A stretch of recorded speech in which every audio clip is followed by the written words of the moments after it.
I've got 7 minutes starting 3:12 p.m. But I think I have lesser now, so I'll try and wrap it up in 5 minutes and then see if there are any questions that you may have.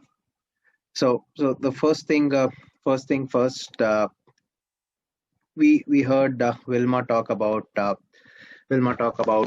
employee experience, engagement, and culture, which are the bedrock of what your value proposition from a brand perspective is going to be.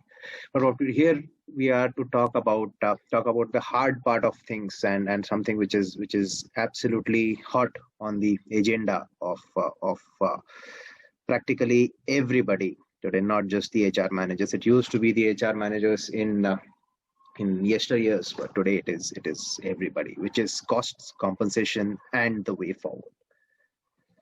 Now the point is that, and you would have received the invite from RAI, which talks about the Deloitte and RAI integrated forum for the retail industry. And the reason why we call it an integrated forum is because this is the 2.0 of what we used to have as a compensation forum in the past.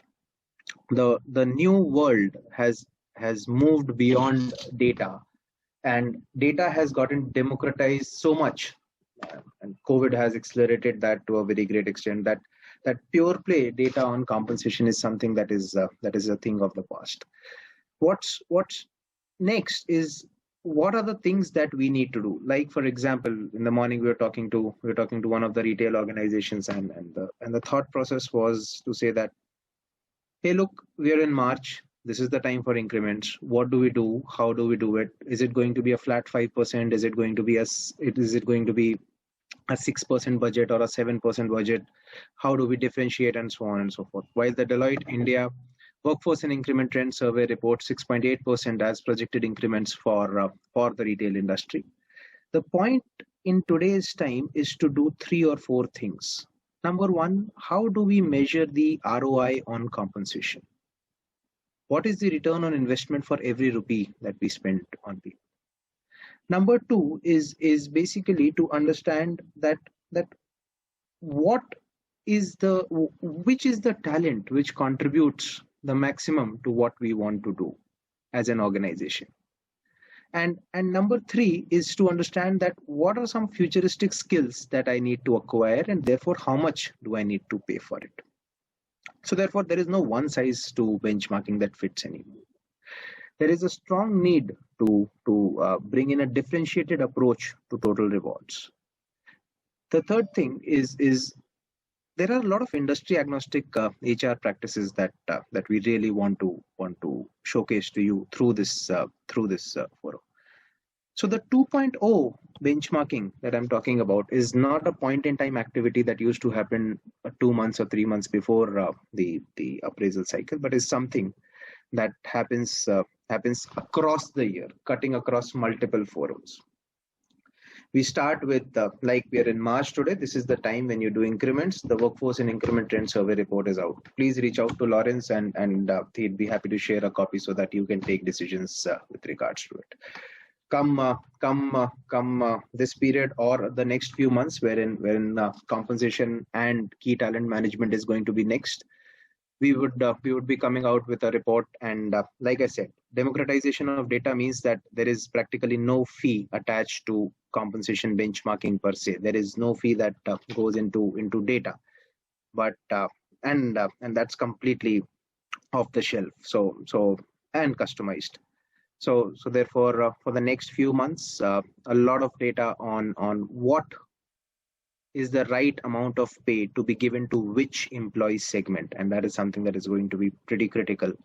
That is the next thing that we're coming out. Our benefit survey report was released a few months back, so that is something that is already there for the retail industry. It will be out in April.